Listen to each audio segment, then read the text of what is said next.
നമസ്കാരം, ന്യൂസ് കാർഡിലേക്ക് സ്വാഗതം. വെറും 55 മിനിറ്റ്. കണ്ണൂരിൽ നിന്നുമുള്ള ഉദ്ഘാടന വിമാനത്തിലെ ടിക്കറ്റുകൾ മുഴുവൻ വിറ്റുതീരാൻ 1 മണിക്കൂർ പോലും വേണ്ടി വന്നില്ല. രാജ്യത്തിന്റെ വ്യോമയാന ചരിത്രത്തിലെ തന്നെ അപൂർവങ്ങളിൽ അപൂർവ നിമിഷമായിരുന്നു അത്. കണ്ണൂരിൽ നിന്നുമുള്ള ടിക്കറ്റ് ബുക്കിംഗ് തുടങ്ങി ആദ്യ 12 മണിക്കൂറിനിടെ എയർ ഇന്ത്യ എക്സ്പ്രസ് വിറ്റത് 5153 ടിക്കറ്റുകൾ. ഇതും റെക്കോർഡാണ്. സ്വപ്നതുല്യമായിരുന്ന കണ്ണൂർ രാജ്യാന്തര വിമാനത്തിന്റെ തുടക്കം. രാജ്യത്തെ മെട്രോ നഗരങ്ങളിലെ വിമാനത്താവളങ്ങളെ പോലും അടിസ്ഥാന സൗകര്യങ്ങളാൽ അമ്പരിപ്പിച്ച വിമാനത്താവളം. 20ഓളം വിദേശ വിമാന കമ്പനികൾ ഉൾപ്പെടെ കണ്ണൂരിൽ നിന്നും സർവീസ് തുടങ്ങുവാൻ താല്പര്യം പ്രകടിപ്പിച്ച നാളുകൾ. ആദ്യത്തെ 10 മാസം കൊണ്ട് 10 ലക്ഷം യാത്രക്കാർ എന്ന നേട്ടവും കണ്ണൂർ സ്വന്തമാക്കി. ആഭ്യന്തര യാത്രക്കാരുടെ എണ്ണത്തിൽ കോഴിക്കോടിനെ മറികടന്നു. കോവിഡ് ലോകമെമ്പാടും പ്രതിസന്ധി തീർത്തപ്പോഴും കണ്ണൂരിനത് പ്രതീക്ഷയാണ് പകർന്നത്. കണ്ണൂർ വിമാനത്താവള കമ്പനിയിലെ വളർച്ചയുടെ നിർണായക ഘടകമായിരുന്നു ഹജ്ജ് പുറപ്പെടൽ കേന്ദ്രത്തിനുള്ള അനുമതി. കഴിഞ്ഞ വർഷം മുതൽ അതും ലഭിച്ചു. എന്നാൽ ഗോ ഫാസ്റ്റ് സർവീസുകൾ അവസാനിപ്പിച്ചത് കുരുക്കായി മാറി. പ്രതിദിനം 8 സർവീസുകളാണ് ഗോ ഫാസ്റ്റ് കണ്ണൂർ വഴി നടത്തിയിരുന്നത്. സർവീസ് നിലച്ചതോടെ പ്രതിമാസം 240 സർവീസുകളുടെ കുറവാണ് അനുഭവിച്ചത്. വിസ്താരമായുള്ള ലയന നടപടികളുടെ ഭാഗമായി എയർ ഇന്ത്യ സർവീസും നിർത്തി. ഇതോടെ എയർ ഇന്ത്യ എക്സ്പ്രസും ഇൻഡിഗോയും മാത്രം സർവീസ് നടത്തുന്ന വിമാനത്താവളമായി കണ്ണൂർ അങ്ങനെ മാറി. 2420 കോടി രൂപ ചെലവിട്ട് നിർമ്മാണം പൂർത്തിയാക്കിയ വിമാനത്താവളത്തിന് കടബാധ്യതകളും ഏറെയുണ്ട്.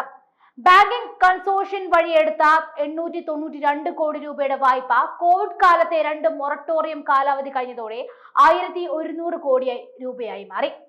മൊറട്ടോറിയം 1 വർഷത്തെ കൂടി നീട്ടിയതോടെ തിരിച്ചടക്കേണ്ട തുക 1300 കോടി രൂപയ്ക്ക് മുകളിലായി. പ്രതിമാസം 15 കോടി രൂപയിലേറെ വായ്പ തിരിച്ചടയ്ക്കാൻ മാത്രം കിയാൽ കണ്ടെത്തണം. ശരാശരി 13 ലക്ഷം രൂപയോളമാണ് പ്രതിദിനം ഗോഫാസ്റ്റ് കിയാലിന് വിവിധ ഭാഗങ്ങളിൽ നിന്നുമായി നൽകിയിരുന്നത്. ഗോഫാസ്റ്റ് നിലച്ചതോടെ പ്രതിമാസം 4 കോടി രൂപയോളമാണ് നഷ്ടം. വിമാനത്താവളത്തിന് സമീപം IT പാർക്ക് പ്രഖ്യാപിച്ചിട്ട് 2ാം വർഷത്തിലേക്ക് കടക്കുകയാണ്. IT പാർക്കുകളെ ബന്ധിപ്പിക്കുന്ന IT ഇടനാഴിയും 2023 ബജറ്റ് പ്രഖ്യാപനങ്ങളിൽ ഉണ്ടായിരുന്നു.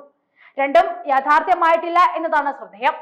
രാജ്യാന്തര കൺവെൻഷൻ സെന്റർ, എക്സിബിഷൻ സെന്റർ, വ്യവസായ park, hotel, business park, theme park, വിദ്യാഭ്യാസ സ്ഥാപനങ്ങൾ, ഗവേഷണ സ്ഥാപനങ്ങൾ, സ്പെഷ്യൽ എക്കണോമിക് സോൺ തുടങ്ങിയ വിവിധ തരത്തിലുള്ള ഈ ഭൂമി പ്രയോജനപ്പെടുത്താൻ ശ്രമങ്ങളെല്ലാം പ്രഖ്യാപനങ്ങളിൽ ഉണ്ട്. യാത്രാ പ്രതിസന്ധി മാത്രമല്ല, ചരക്ക് നീക്കവും പ്രതിസന്ധിയിലാണ് ഇപ്പോൾ കണ്ണൂർ വിമാനത്താവളത്തിൽ. 2021 ഒക്ടോബർ മുതൽ രാജ്യാന്തര കാർഗോ ആരംഭിച്ചെങ്കിലും പ്രതിദിനം 7 ടൺ വരെ മാത്രമാണ് ചരക്ക് നീക്കം സാധ്യമാകുന്നത്. ഗോഫാസ്റ്റ് സർവീസ് നിലച്ചതോടെ ചരക്ക് നീക്കം കുറഞ്ഞു.